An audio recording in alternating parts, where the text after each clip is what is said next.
अखिल भारतीय विद्युत मजदूर महासंघ की राष्ट्रीय कार्यकारिणी की बैठक टेंगरी भवन में संपन्न हुई। अखिल भारतीय विद्युत मजदूर महासंघ हाजी श्री अख्तर हुसैन, राष्ट्रीय उद्योग प्रभारी अखिल भारतीय मजदूर संघ दिल्ली, मिस्टर अमर सिंह सौखला, महामंत्री अखिल भारतीय विद्युत मजदूर महासंघ राजस्थान उदयपुर, श्री अरुण देवागन, संयुक्त महामंत्री रायपुर छत्तीसगढ़, श्री जयंत गौठवे, राष्ट्रीय प्रभारी आउटसोर्स गुजरात, श्री किशोरीलाल रैकवार, कार्यकारिणी अध्यक्ष महामंत्री, श्री मधुकर सावले, महामंत्री भारतीय मजदूर संघ भोपाल, श्री रमेश नागर, अध्यक्ष बिजली कर्मचारी संघ।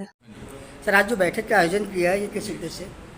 ये अखिल भारतीय विद्युत मजदूर महासंघ की राष्ट्रीय कार्य समिति की बैठक पिछले 1.25 साल बाद, चूँकि कोरोना का पीरियड था, लास्ट हमारी बैठक दिसंबर 2019 में चेन्नई में हुई थी और कोरोना कारण से हम यह बैठक का आयोजन नहीं कर पा रहे थे। लेकिन इस बीच हमारी वर्चुअल बैठकें होती रही और लगातार दिशा निर्धारण किया जाता रहा। अभी यह तय किया गया कि हम फिजिकल बैठक करेंगे और उसके तारतम्य में 13 और 14 हमारा मार्च को ये बैठक प्रारंभ हुई है। और इस बैठक में मुख्य तौर पर जो बिजली कर्मचारी पूरे देश में फैले हुए हैं और जो सरकार की नीति है, उन नीतियों का प्रखर विरोध करने का हमने मन बनाया हुआ है। इस पूरे 22 राज्यों के प्रतिनिधि यहाँ पर उपस्थित हैं और इसमें हम यह निर्णय लेने जा रहे हैं कि आखिरकार सरकार की जो नीति है उसका विरोध कैसे किया जाए। मुख्य तौर पर सरकार का क्या ये दृष्टिकोण दिखाई दे रहा है कि पब्लिक सेक्टर यूनिट्स को बेचना, लाभ की यूनिटों को बेचना और विद्युत क्षेत्र को निजी हाथों में देना।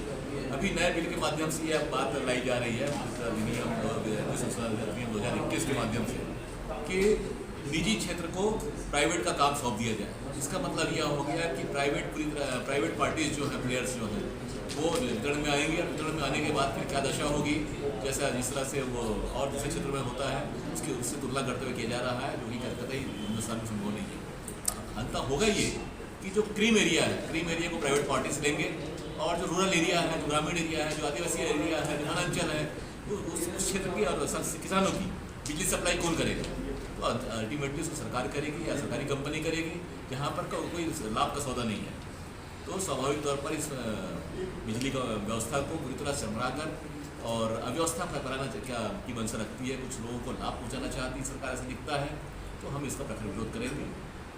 सर, निजीकरण अगर होती है बिजली तो आम उपभोक्ता को भी परेशानी का सामना करना पड़ेगा, गुंडागर्दी बढ़ेगी, मनमर्जी बढ़ेगी। जी हाँ। तो इस पे आप क्या कोई विचार कर रहे हैं? निश्चित तौर पर हमारा जो मुख्य ध्येय है, इस 2 दिवसीय बैठक हम प्रस्ताव पारित करने जा रहे हैं। आंदोलन की रूपरेखा भी इसमें तय होने वाली है कि आम उपभोक्ता को किसी तरह के संकट का सामना न करना पड़े, क्योंकि कर्मचारी अपनी जगह पर कर्मचारी जो समस्याएं हैं उसके लड़ता है कर्मचारी, लेकिन आम जनता को जागरूक होना पड़ेगा, उसको आंदोलन में शरीक करना पड़ेगा, उसे समझाना पड़ेगा कि भाई बिजली कंपनी को सीख करके कोई भी सरकार जो है इस उद्योग बढ़ा नहीं सकती। इस उद्योग को बर्बाद करने का जो श्रेय है वह नौकरशाहों को है और उनकी नीतियों को। बार बार इस पर ऐसा किया जा रहा है कि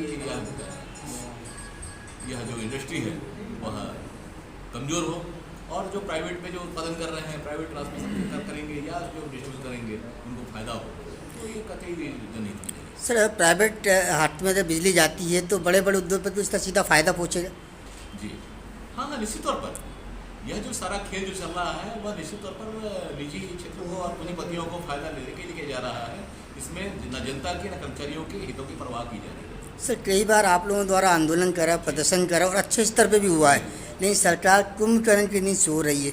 तो अगला कौन सा आपका कदम हो जिससे सरकार जागे? देखिए, एक सीमा तक हम कोशिश करेंगे कि सरकार जागृत हो। अलग अलग माध्यमों से कई चरणों में हम आंदोलन की घोषणा करने वाले हैं, लेकिन उसके बाद भी नहीं होगी तो निश्चित तौर पर पूरे देश में बिजली कर्मचारी हड़ताल को बाध्य होंगे, जिसमें कि नियमित कर्मचारी, ठेके कर्मचारी, संविदा कर्मचारी और आउटसोर्स में जो कर्मचारी काम कर रहे हैं वो सारे के सारे काम बंद करने की स्थिति में होंगे। ये हम तैयारी हम आगे आने वाले समय में करेंगे। किशोरीलाल रैकवार। सर, जिस प्रकार सरकार बिजली को निजीकरण के हाथ में देना चाह रही है, आम जनता को काफ़ी परेशानी का सामना करना पड़ सकता है इस मामले को लेकर, तो आप क्या निर्णय लेंगे? सरकार ने जब वित्त सुधार अधिनियम 2003 लाया था तो मैंने सभी कंपनियों का, मंडलों का घाटा लगातार बढ़ गया और अब 2014, 2020 और 2021 ला रहे हैं। निश्चित रूप से इसका घाटा कई गुना बढ़ने वाला है और ये जो सब हो रहा है सरकार की गलत नीतियों के कारण ही देश की दुर्गति हो रही है और हमारे विद्युत उद्योग घाटे में जा रहे हैं। सरकार को हम मजदूरों से, हम श्रमिकों से, मतलब अखिल भारतीय विद्युत मजदूर महासंघ से चर्चा करके ही इस पर निर्णय लेना चाहिए। और बिना चर्चा के कोरोना काल में इतनी क्या जल्दी थी कि सरकार ऐसा बिल लेके आई और बिना चर्चा के इसको जनता के उपभोक्ताओं के विपरीत इस बिल को लेके आ रही है। तो उपभोक्ताओं का तो हित हो ही रहा है और हम सब कर्मचारियों का भी हित होगा। तो निश्चित रूप से हम उपभोक्ताओं का और किसानों का सबका सहयोग लेके इस आंदोलन को तीव्र करेंगे। सर, निजीकरण के हाथ में अगर जाएगा तो बहुत सारे लोग बेरोजगार भी हो जाएंगे, उनके परिवारों की आर्थिक कंडीशन खराब हो जाएगी। तो इस विषय में आप क्या निर्णय लेंगे? हर वो निर्णय लेने के लिए तैयार रहेंगे जो देश के हित में हो और उद्योग के हित में हो और कर्मचारियों के हित में हो। ऐसे सभी निर्णय जो आवश्यक रूप से होंगे वो हम सब लोग लेंगे।